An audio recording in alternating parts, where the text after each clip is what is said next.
জানিস তো বন্ধু, গ্রাম বলতে আমাদের গ্রাম কিলোগ্রাম, মিলিগ্রাম, ইনস্টাগ্রাম নাম শুনিস, কিন্তু আমাদের গ্রাম নামটা আমি শুনিনি।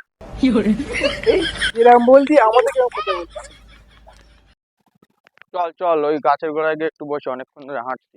ওকে, চল ওই গাছটার গোড়ায় গিয়ে বসে। জানিস ভাই, আমার দাদুর একটা কবি বাগান ছিল। সেই কবি বাগানের এক একটা কবি এক এক হাজার লোক খেত। সে আবার কিরাম কবি? তুই বলছিস আমার দাদু একটা গোল ছিল, এই দরজা থেকে বাছর ঢুকলি, ওই দরজা থেকে জাতি জাতি জাতি জাতি গরু হয়ে বেরোতো। আমি পারি না আর পারি না। বস কি, তোর দাদু কিছু ছিল না বে? আমি বললি কি তোরা বিশ্বাস করবি? আলবাত পারবি। তাহলে শোন, আমার দাদুর একটা কড়াই ছিল। সেই কড়াইটি প্রত্যেক দিন 10,000 লোকের রান্না হতো।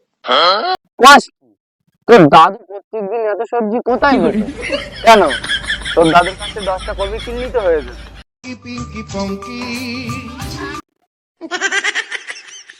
কেমন হলো? শুধু তাই না, আরো আছে। হ্যাঁ হ্যাঁ, বল বল। ওকে, কালি শোন, আমার দাদুর একটা রোগ ছিল, প্রতিদিন রাতে চাঁদ না দেখে ঘুম হতো না। হঠাৎ একদিন আকাশ পুরো কালো মেঘে ঢেকে গেছে, সেই দিন দাদু চাঁদ দেখতে পায়নি। সেদিনটাই তোর দাদু আর ঘুমোলো না? না, আমার দাদুর একটা মস্ত বড় বাঁশ ছিল, সেই বাঁশ দিয়ে মেঘ স্বর্গে আমার দাদু চাঁদ দেখে তারপরে ঘুম পেয়েছে। তাহলে তোর দাদু এত বড় বাঁশ কোথায় রেখতো? কেন, তোর দাদুর গইলি রেখতো?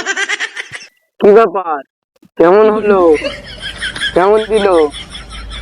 লে লে লে, চ চ, দুপুরে গেছি করতে বেরোতে হবে তো। হ্যাঁ হ্যাঁ, চ চ চ চ।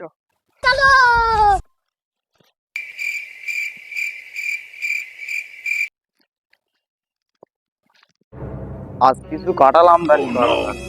ওই হাওয়া আর গমের সাথে থেকে তো আমার কিছুই লাভ হয় না, সব মাটি হয়ে যায়। আজ একা একাই চুরি করবো, মাঠ টান। এবার কি হবে? আল্লাহ বাঁচাও, আল্লাহ বাঁচাও।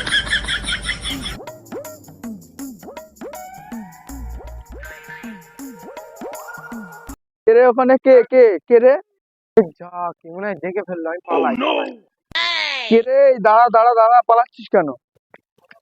এই, কে তুমি? আমি রমজান, তুমি কে? এই, রমজান তুই ঝুলছিস কেন রে? আমি গবা। বাবা, আমি কাঁঠাল চুরি করতে গিয়ে ফেসে গেছি ভাই, আমারে বাঁচা। এই মকা, একটা বড় দেখে দান মারতে হবে। বাঁচাতে পারি, একটা সত্য আছে। সব সত্যি রাজি ভাই, তুই আগে আমার এখান থেকে লাভা। 50 টাকা দিতে হবে, তুই কি রাজি? তাহলে তোর লাভাবো। ভাই আমি খুব রাজি, তুই আগে আমার এখান থেকে লাভা।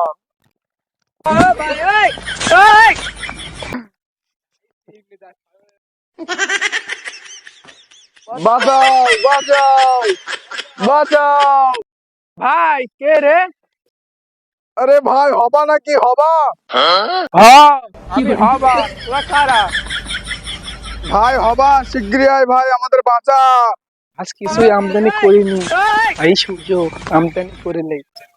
হ্যাঁ ভাই, বাঁচাতে পারি, সত্য আছে। হ্যাঁ ভাই, কি সত্য, কি সত্য? তোর দুজনের 50 টাকা করে 100 টাকা দিতে হবে।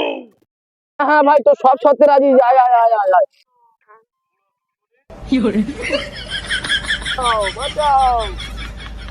এইবার আমার সুযোগ, এই মালদের কাছ থেকে টাকা হাতানো। শোন এবার আমার সত্য। আবার কি সত্য বন্ধু? তোদের দুজনের 100 করে 200 টাকা দিতে হবে, না দিলে কিন্তু হাত ছেড়ে দেবো। তোরা কি রাজি? তোর বন্ধু না? আমি তোদের কি ছিলাম? আমি তোদের বন্ধু ছিলাম না? এবারে মতো ছেড়ে দে বন্ধু। তাহলে ছেড়ে দিচ্ছি, কিন্তু ভেবে চিন্তে দেখ। বন্ধু,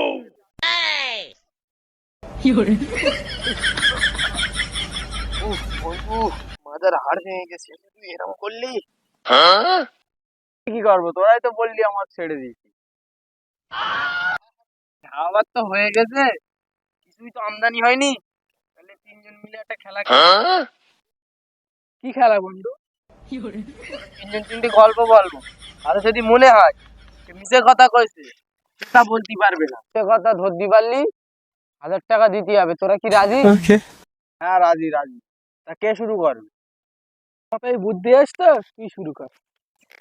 আগে আরো গরিব ছিলাম না, আমার দাদু আগে ব্যবসা করতো, দুধের ব্যবসা। গরুগুলো এত দুধ দিত, এত দুধ দিত, একটা দুধের সাগর হয়ে গেছে।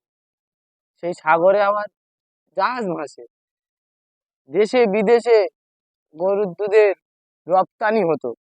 একদিন দেশে বন্যা হয়েছে, সেই বন্যা আমার দাদুর ব্যবসায় চলে এসেছে। আর গ্রামের লোক বলতো কি যে দুধে জল মিশিয়েছে। সেখান থেকে আর দুধ আমাদের কেউ নেয় না, আমরা গরিব হয়ে যাই। সেখান থেকেই এখন আমরা এই চুরি করেই খাই। আর দাদুর বাবার একটা বিশাল পোল্ট্রি ফার্ম ছিল, মুরগি এত ডিম দিত, এত ডিম দিত, ডিমের পাহাড় হয়ে গেল, দেশে বিদেশে সাপ্লাই দিত। লোকে হিমালয় পাহাড় না বলে ডিমেলাই বলে। একদিন দেশে যুদ্ধ হয়েছে, এক প্লেন এসে আমার দাদুর ডিমের পাহাড়ে মিসাইল মেরেছে, সব ডিম নষ্ট হয়ে গেছে। সেখান থেকে আমার চুরি করে খাই। রমজান, এবার তুই বল, তোর পালা। সত্যি কথা বললি, আমার দাদুরা অত বড় লোক ছিল না। তবে তোর দাদু আর তোর দাদু আমার দাদুর কাছে 500 টাকা করে 1000 টাকা লেছিল। তারপর তোর দাদু বলে গেছিল, আমরা যদি না দিতে পারি, আমি যদি না দিতে পারি, তাহলে আমার নাতিদের কাছ থেকে নিয়ে নিবি। দে টাকা দে, টাকা দে।